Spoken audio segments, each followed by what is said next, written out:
Mabigat ang responsibilidad at trabaho ng forest ranger, between life and death. Kasi ang pinagtatanggol natin dito kalikasan. Maaaring buhay mo naman ang kapalit. Ako po si Joffer Andrino, 2 taon na po forest ranger dito po sa Kaliwa Forest River Reserve. Ang tungkulin ko po ay mag-monitor at magpatrol sa loob ng protected area.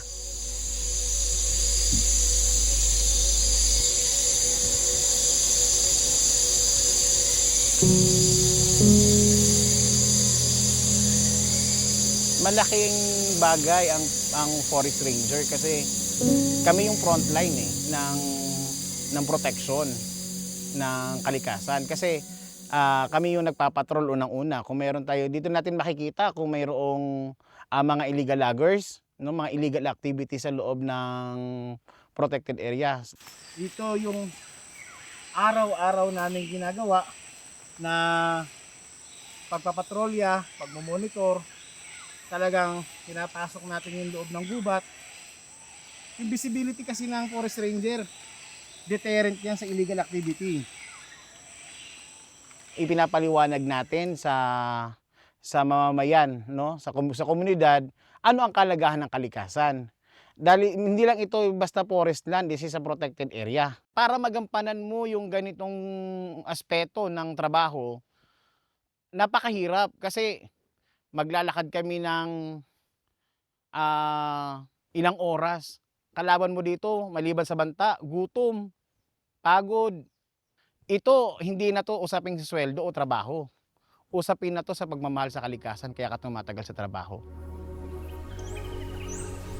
Yung banta, maraming banta. Una na dito yung unang pag-illegal loggings, no? Yun yung unang banta, pagkalbo ng bundok.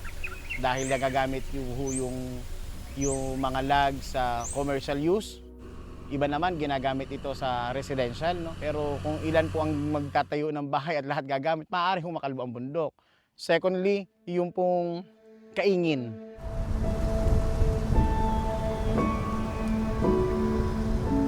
Mabigat ang responsibilidad at trabaho ng forest ranger, between life and death. Kasi ang pinagtatanggol natin dito kalikasan. Maaaring buhay mo naman ang kapalit.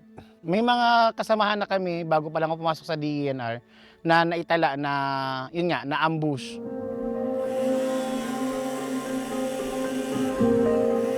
Kanina habang nasa taas tayo, naririnig natin yung chainsaw. So hindi natin marespondihan agad dahil wala naman tayong mga gamit. Pag nasa remote area ka kasi, kami mga forest ranger, we are not armed. Wala kaming kahit anong pananggalang, no, na ibinigay sa amin. So, ang tungkulin lang namin is magpatrol, no, magmonitor. Pag po kasi yung mga illegal loggers, may mga equip na rin sila eh. Pangalawa, bilang lang kami kumpara sa kanila.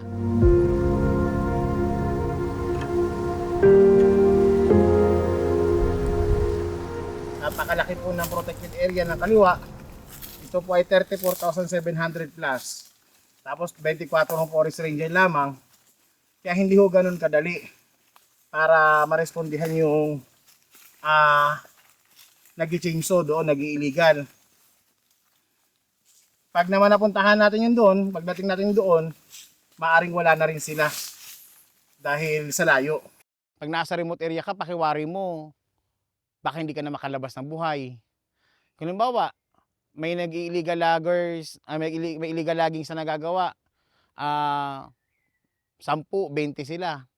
Dalawa lang kayo, remote area.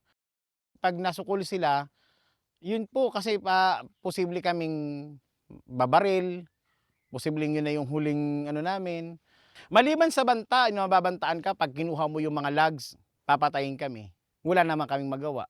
Hindi naman po kami umaalis o nagpupunta sa isang area na hindi po kami nakikipag-ugnayan sa barangay kasi ano't ano man ang mangyari sa amin, nakatala kami doon sa lugar na nandoon kami sa loob.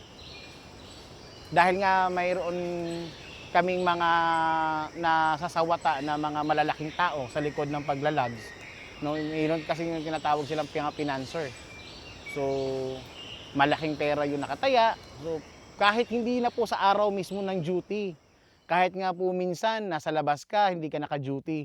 Kung baga nagmamanman ka dito sa kalikasan, sa bundok, ikaw naman mamanmanan nila ng personal. So yun po yung mahirap sa buhay namin bilang isang forest ranger na talagang hindi mo alam ang araw ng bukas. Kasi ang ipinaglalaban mo nga kalikasan, kaya lang may mga taong mapagsamantala dun sa mga sitwasyon at mga malalaking tao po ito. Hindi lang ito basta naglag lang. Ito yung mga may mga pera, may mga katungkulan talaga.